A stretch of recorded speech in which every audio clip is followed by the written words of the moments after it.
got to start becoming afraid of her because she is coming. And when I arrive at my destination, I am gonna kill Bill.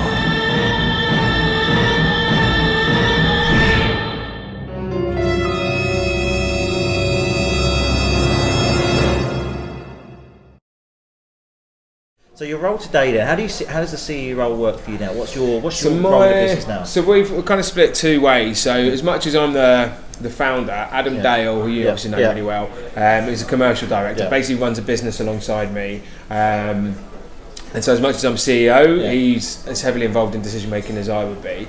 And so we've split responsibilities where he will look after everything commercial, so sales, customer success, marketing, all that side of things. And then basically I have a bit of a DOS because I get to dick around with product and make fun things and deal with Gareth, who's our head of product, who's phenomenal in his role, and Jack the same as well on the engineering side. So that'll be my focus, but we'll both get involved. So Adam's still very heavily involved in the product side because obviously he's the commercial front of the business, and so he's very in tune with what customers need, what they want as well. But that's pretty much how the responsibilities are split. And then for me as well, we've now got a never-ending list, it seems, of investors who are all really fantastic. They're really supportive, but obviously there's a lot of interaction with investors and giving them updates on what's happening in the business and that. So how do you manage that piece? What do they expect of you? What do they want to know? So you've got different ones. Will have different levels of involvement. So we're fortunate. We've got a lot of people who've got like really strong backgrounds within the software industry. People like the former chairman of Salesforce, some senior vice presidents in Salesforce are involved in there. Very much an arm's length. You know, here's the funds. Get in touch if you need us, that kind of thing. And then we've got some others who will be more involved, not on a day-to-day basis, but on a month-to-month basis, where they'll be a bit more hands-on and help out like that. But it's managing, delivering numbers to those guys, making sure that we're delivering what we say we will, when we say we will. If there's delays or anything like that, it's managing all of that process. Got it. So when you start up, I presume you just want anyone to invest in you, and you'll take anyone's money. Right? Yeah, pretty much. Show me the money. Anyone stupid enough to invest, give me money. Good, exactly. When you get a bit more mature, you probably want to be a bit more selective in who you work with. So how do you navigate that?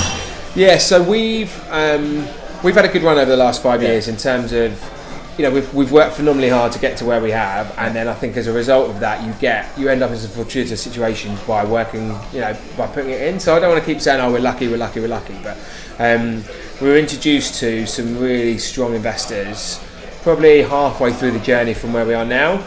So like I tell you, some of the Salesforce guys, and they were phenomenal because they're the SaaS company. And so having them involved, first of all, loads of great strategic advice, but having the former chairman of Salesforce as an investor and so a load of the senior vice presidents then meant that other people's money would follow on really quickly, because there's kind of a view of, well, if it's good enough for the former chairman of Salesforce, it's kind of good enough for us. And so that has really helped us raise further funds. Got it. Okay. So now, how many people at Sourcebreaker now? Got 63, I think. So you've gone from 1/2 to 63.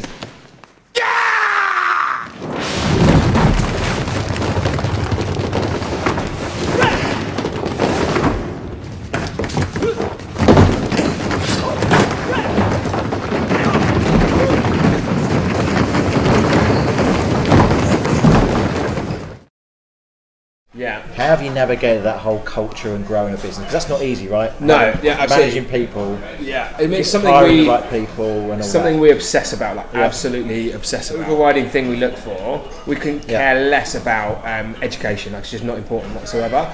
And experience is important to a degree, but for us, ability and attitude are overriding anything else. And when we look at attitude, it's humility. We've interviewed so many people where we think they'd be absolute superstars, but they just don't share the same values. And we've been lucky where we've made a few mistakes and we move people on quickly if we do make a mistake.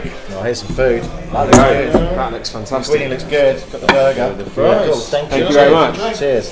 So we've made a few higher mistakes along the way and learnt some lessons, but the big thing is humility. If we don't think they're going to fit into our culture of wildly ambitious, but not at the same time, then they're just an absolute no. And with our hiring, Adam and I still see everybody, or Adam or I will still see everybody that is going to potentially come into the business. And our hiring policy is, if we don't all think they're incredible, then they're a no. So they have to be not just people think, yeah, I could think they could be good, then they're a no. We need to be excited thinking they're going to make a massive difference to our business, and then we get them in. So we have a real tight hiring policy. It's hard to get in, it's hard to get an interview. When you get an interview, it's hard to get the job, and then if you get the job, then we'll do everything. So if somebody works hard, we'll do anything we can to help them achieve their goals, progress them. So we've got people like Gareth joined as a customer success manager. He's now head of product, runs design, product, our offshore scraping team. He's got multiple people under him. Has grown into that role because he's got the right attitude. He's not got a degree, neither have I. We don't care about that. But he's humble, he's bright, and he's incredibly ambitious, and that's the stuff that we look for.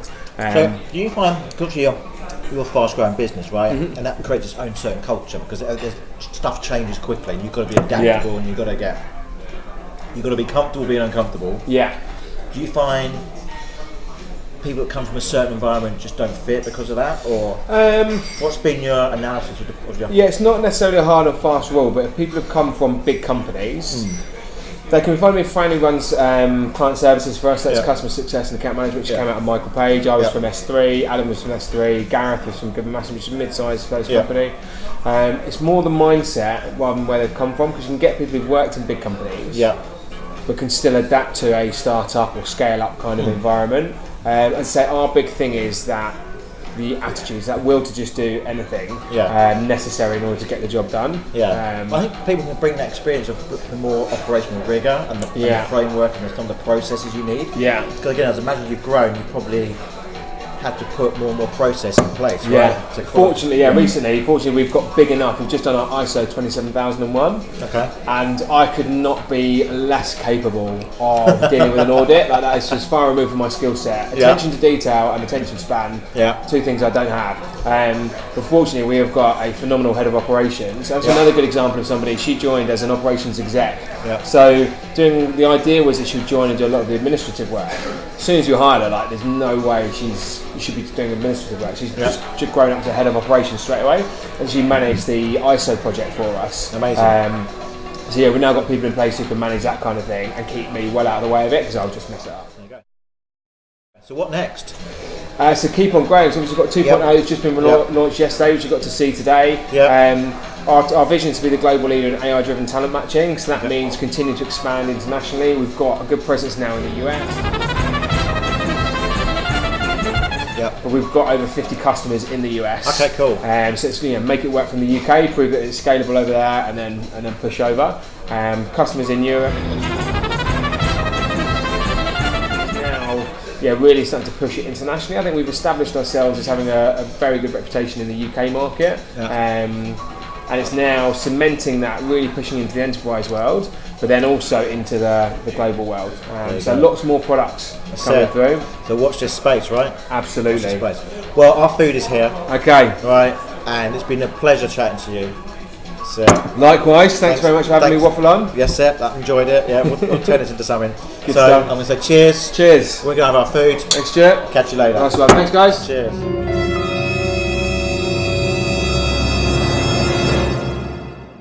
Point I did decide I was going to be a developer and help build Sourcebreaker, and that lasted about 15-20 minutes. Wow, and then, good call. Then I realised I was a salesperson and definitely not a developer. I thought, how hard could this development be? Turns out it's difficult.